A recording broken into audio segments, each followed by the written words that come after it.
Oh, hello, and welcome to another Today's Decay, where we're celebrating births and beginnings of everything important since the dawn of time. It is December 31st, and these are all the dates that really right. Today, 1931, the film Dr. Jekyll and Mr. Hyde premiered. Jekyll, Jekyll, tomato, tomato. There's two minds in the subject of how to pronounce the character's name, right?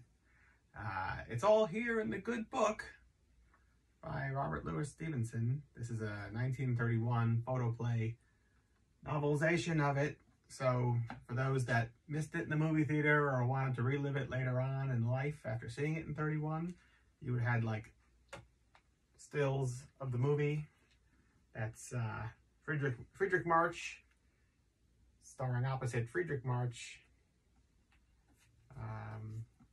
in a film directed by Rupert Mamoulian, pre-code horror in like the first horror cycle of classic Hollywood. It's a really good movie, so good that when it was remade a couple of years later with Spencer Tracy, who put out the follow-up?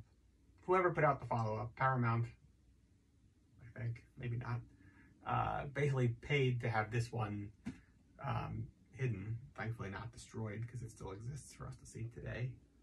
But the Spencer Tracy one has some good scenes and it's not bad, I suppose, but this one stole my heart. It's really good. Yeah, there's a lot of Dr. Jekyll and Mr. Hyde movies that came before this. There's a pretty good one with John Barrymore at the same time, at the same year. Was that 1919? I forget exactly. King Baggot, I want to say. B-A-G-G-O-T. Also starred as the title characters as John Barrymore.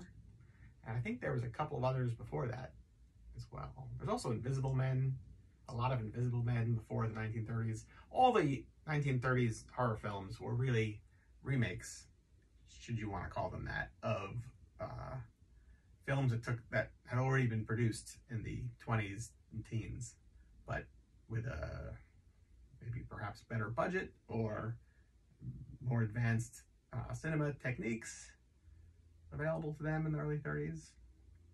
But the idea of, hey, never make I'm against remakes. You wouldn't have Dracula because there was already Nosferatu. There was also Der Januskopf, the double face by F.W. Murnau, that was Dr. Jekyll and Mr. Hyde, done without the rights of Robert Louis Stevenson, and so it was destroyed, starring Conrad Veidt and a young Bela Lugosi, a film we'll probably never get to see. So yeah, don't be against remakes, but revisit content and make it quality. Is that so much to ask? Anyway, there you go. December 31st. Make it a Dr. Jekyll and Mr. Hyde night. One way or another. Anyway, that's it. Till tomorrow. I like these shadows going on here, right? The great profile. Anyway, till tomorrow, next year, whatever. More of this. Terrific. Bye.